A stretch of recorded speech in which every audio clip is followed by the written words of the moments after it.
তো ভারত যদি বাংলাদেশে আধিপত্যবাদ বিস্তার করতে চায়, বাংলাদেশের 18 কোটি জনগণ সেটা রুখে দেবে।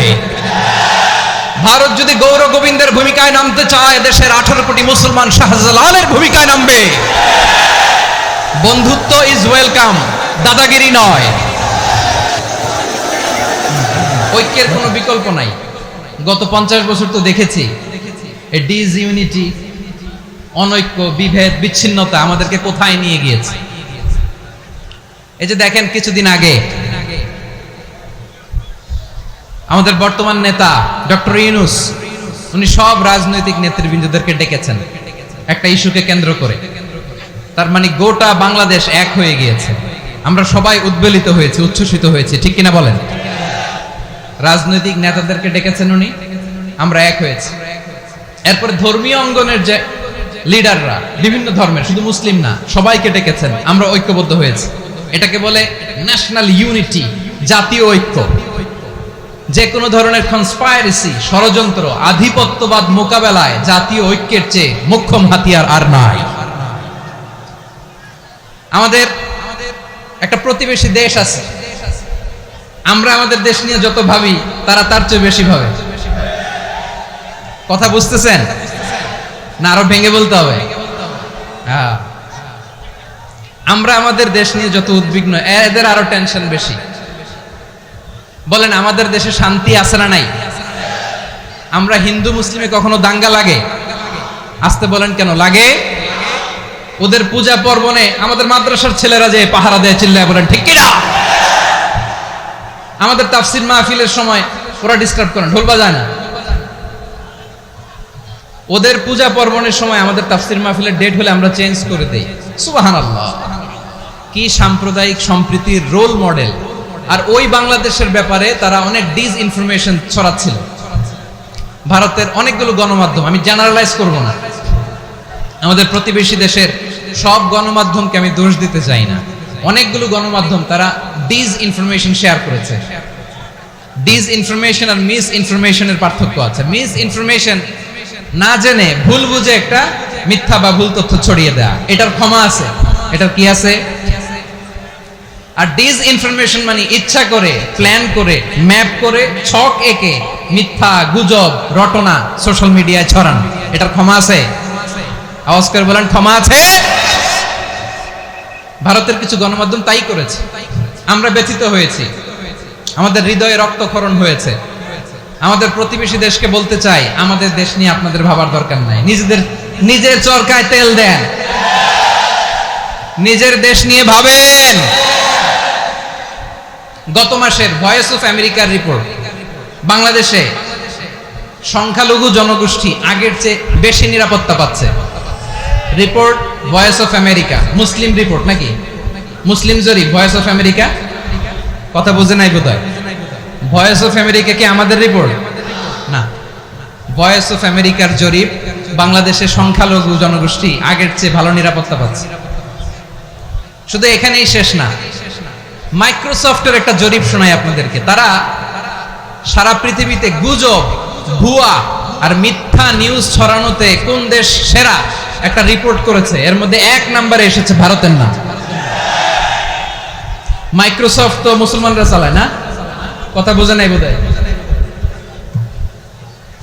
প্রতিবেশী দেশকে বলবো, আপনারা নিজের চরকায় তেল দেন, আপনারাও শান্তিতে থাকেন, আমাদেরকেও শান্তিতে থাকতে দেন। সব চেঞ্জ করা যায়, প্রতিবেশী চেঞ্জ করা যায় না। আমাদের ল্যান্ড তাদের ল্যান্ড, পাশাপাশি। আমরা চাই তারাও সুখে থাক, আমরাও সুখে থাকি, ঠিক কিনা? কিন্তু প্রতিবেশী হলে বন্ধুত্বপূর্ণ আচরণ করতে হয়। প্রতিবেশী যদি বন্ধু না হয়ে প্রভু হতে চায়, এরকম দানব প্রতিবেশী কেউ চায় না। ভারত যদি বন্ধুত্ব উপহার দেয়, আমরাও বন্ধুত্ব দিব। কি বলেন? তারা যদি বন্ধু সুলভ আচরণ করে, আমরাও বন্ধুত্ব উপহার দেব। কারণ আমাদের পররাষ্ট্র নীতি হচ্ছে সবার সাথে বন্ধুত্ব, কারোর সাথে বৈরিতা নয়। আলহামদুলিল্লাহ বলেন, কত চমৎকার পলিসি আমাদের। আমরা নির্বিবাদী, আমরা বাংলাদেশিরা শান্তিকামী। We are proud of that. এজন্য আমরা গর্ববোধ করি। আমাদের পররাষ্ট্র নীতি সবার সাথে বন্ধুত্ব, কারোর সাথে শত্রুতা নয়। তাই প্রতিবেশী দেশকে বলবো, আমার ভাইয়েরা, আপনারাও আমাদের ভাই, বন্ধুত্ব দিলে বন্ধুত্ব পাবেন। বন্ধুত্ব ইজ ওয়েলকাম, দাদাগিরি নয়। বন্ধুত্ব ওয়েলকাম, দাদাগিরি নয়, লাউড এন্ড ক্লিয়ার।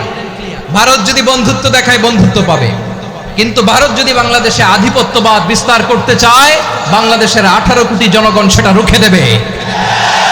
ভারত যদি গৌর গোবিন্দের ভূমিকায় নামতে চায়, দেশের 18 কোটি মুসলমান শাহজালালের ভূমিকায় নামবে।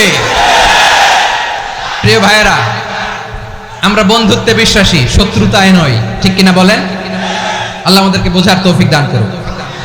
তাহলে এই যে তারা বলেছে এদেশে সংখ্যালঘুরা কষ্টে আছে, দুঃখে আছে, এটা কি ঠিক?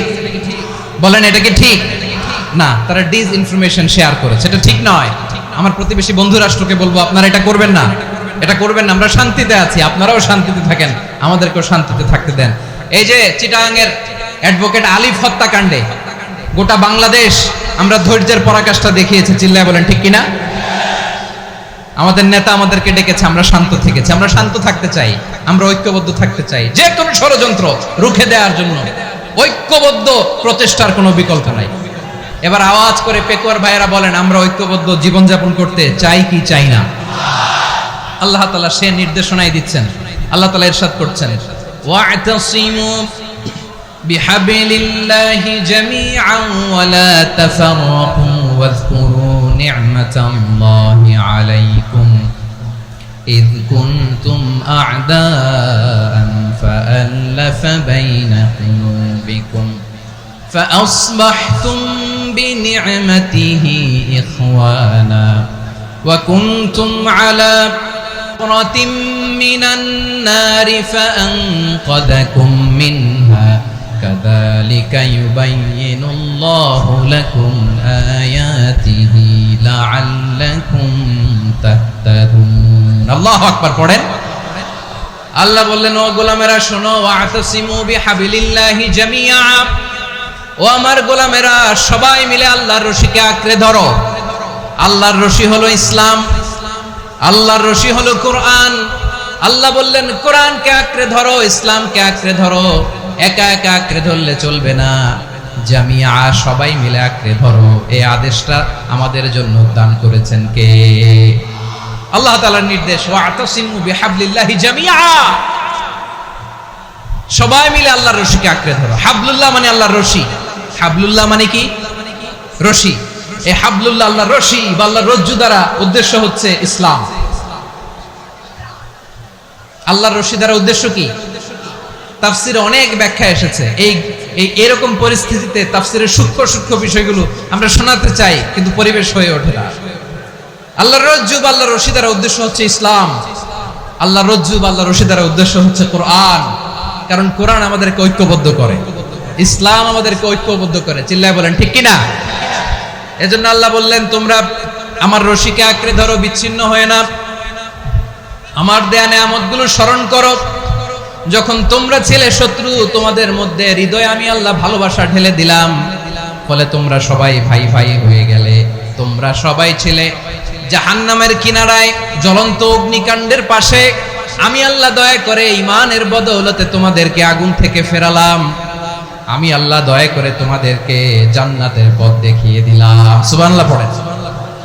এমন পথ দেখালাম যে পথ তোমাদেরকে জান্নাতে নিয়ে যাবে, পথের দিশা তোমরা পাবে। লাআল্লাকুম তাহতাদুন। প্রিয় ভাইরা, তাহলে আমাদের যে ঐক্যবদ্ধ থাকতে হবে, এই নির্দেশটা কার? নাকি মন মতো আমি বানায় বলতেছি? আওয়াজ করে বলুন, নির্দেশটা কার? আল্লাহ।